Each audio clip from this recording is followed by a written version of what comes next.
이어서 오늘 아침에 있었던 이슈였죠. 한국은행 금융통화위원회가 기준금리를 다시 한번 동결시켰습니다. 또한 주식시장에서는 선물옵션 동시 만기일이기 때문에 이것이 과연 시장에 어떤 영향을 미칠지 전략은 어떻게 세워야 될지 한번 짚어보도록 하겠습니다. 오늘은 신한금융투자 반포지점의 차승훈 차장과 함께합니다. 안녕하십니까? 예, 안녕하십니까. 네, 안녕하세요. 뭐 기준금리 동결이야 시장에서 거의 대부분이 예상을 했던 부분이고요. FOMC 회의를 앞두고 사실 우리 측이 먼저 움직이기는 부담스러웠을 텐데요. 전반적으로 오늘의 결과에 대해서부터 어떻게 보셨는지 좀 궁금합니다. 예, 일단 말씀하셨다시피 미국이 다음 주 FOMC 회의를 앞두고 있고, 미국 FOMC에서 금리 인상이 나타날 가능성이 상당히 유력시 나타나고는 있지만은, 금일 열린 국내 금통위에서는 기준금리가 연 1.5%로 동결이 되었습니다. 현재 대내외적 불안한 상황에서 국내 기준금리를 동결한 이유로 가장 큰 핵심적인 사항은 역시 선제적인 대응을 하기에는 국내외 여건이 다소 부담스러웠다고 판단을 하고 있는 것으로 분석이 되어가고 있습니다.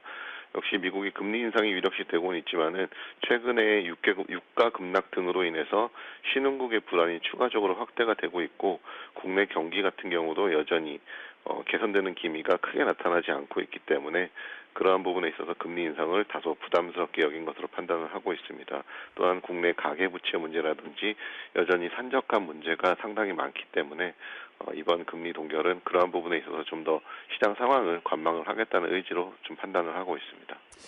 차장님, 근데 이제 또 좀 문제가 되는 것이 미국이 12월에 금리 인상을 하고 또 내년에도 이런 긴축 기조가 이어진다면 한국은행이 추가적으로 완화 쪽으로 계속 가기도 이것 역시 부담스러울 것 같은데요. 이런 한국은행의 전망, 움직임에 대해서는 좀 어떻게 보고 계신가요? 예, 일단 그간 이주열 하는 총재는 미국이 금리를 올리더라도 우리나라 사정을 고려해 곧바로 따라올리지 않겠다라는 의견을 지속적으로 밝혀왔습니다.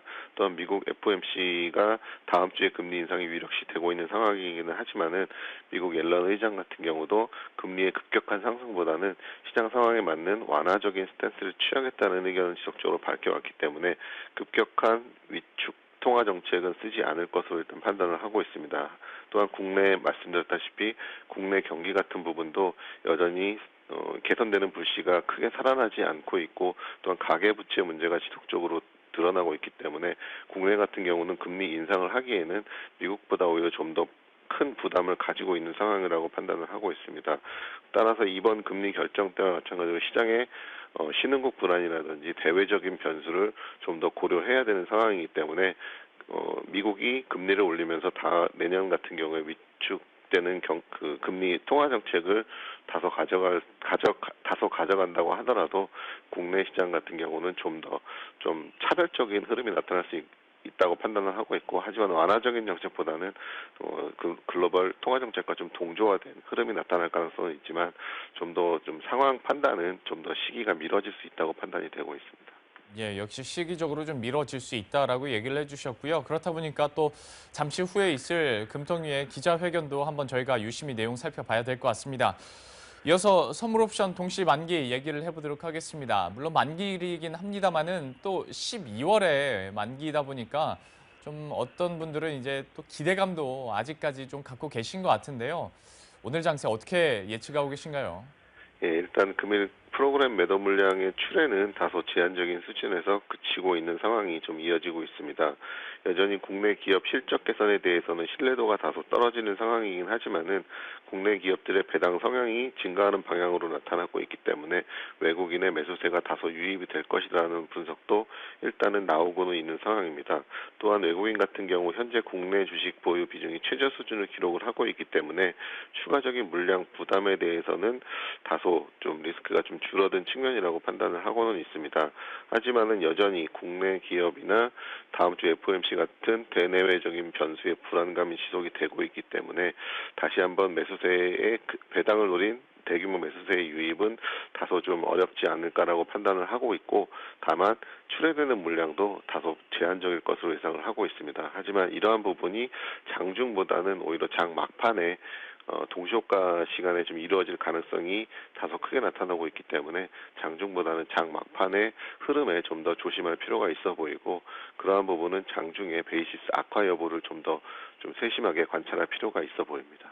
역시 옵션 만기인 날은 며느리도 모른다고 얘기를 많이 들었었는데요. 진짜 막판까지도 특히 이제 동시효과 부분에서도 우리가 좀 유념을 해야 될 것 같습니다. 근데 이제 어느덧 다시 지수대와 외국인 수급대를 한번 보자면 외국인 수급과 좀 직접적으로 관련이 있는 지수대 1950선 전문가들이 많이 얘기를 하는데요. 근데 외국인은 계속 7거래째 팔고 있습니다.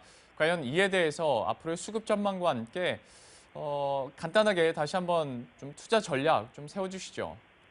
예, 현재 글로벌 시장에서는 미국 금리 인상 우려감과 신흥국 리스크 경기 불안감 등으로 인해서 외국인 같은 경우는 지속적으로 매도세가 꾸준히 나타나고 있는 상황입니다.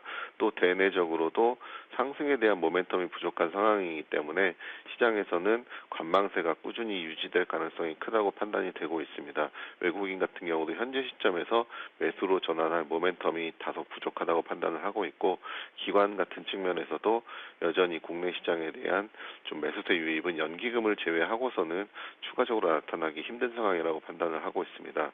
이러한 상황이 연말까지 이어진다면 시장은 좀 더 지지부진한 상황이 이어지겠지만은 현재 시점에서 다음 주 미국이 금리 인상을 한다 하더라도 그간 시장에서 반영된 부분이 충분히 있다고 판단이 되고, 또한 1900선 초반에서의 연기금 매수세도 다시 한번 유입이 될 가능성이 큰 상황이기 때문에 시장이 변동성을 나타낼 수는 있지만은 급락이나 급등에 대한 흐름은 다소 제한적으로 나타날 가능성이 크고, 향후에도 좀 개별적인 종목군에서의 흐름이 다소 나타날 가능성이 크다고 판단을 하고 있습니다. 하지만 역시 코스닥 시장 같은 경우는 이러한 불안감과 또한 그 양도소득세에 대해 이슈가 여전히 자리를 잡고 있기 때문에 코스닥 시장보다는 배당주에 대한 투자가 현재 시점에서는 좀 더 유리하다고 판단이 되고, 시장 전체적인 흐름은 다소 좀 제한적인 흐름이 꾸준히 이어질 것으로 예상이 됩니다. 예, 이렇게 해서 오늘 기준금리와 만기일 이슈 정리해드렸고요. 앞으로의 투자 전략 세워드렸습니다. 지금까지 신한금융투자 반포지점의 최승훈 차장과 함께했습니다. 고맙습니다. 감사합니다. 네, 자 이렇게 시장 전반적으로 정리를 해드렸고요. 현장 플러스 이어가 보도록 할 텐데요. 그 전에 머니가 뭐니 한번 보도록 하겠습니다. 오늘 특히 좀 중요한 내용이라고 하는데요. 함께 감상을 해보시죠.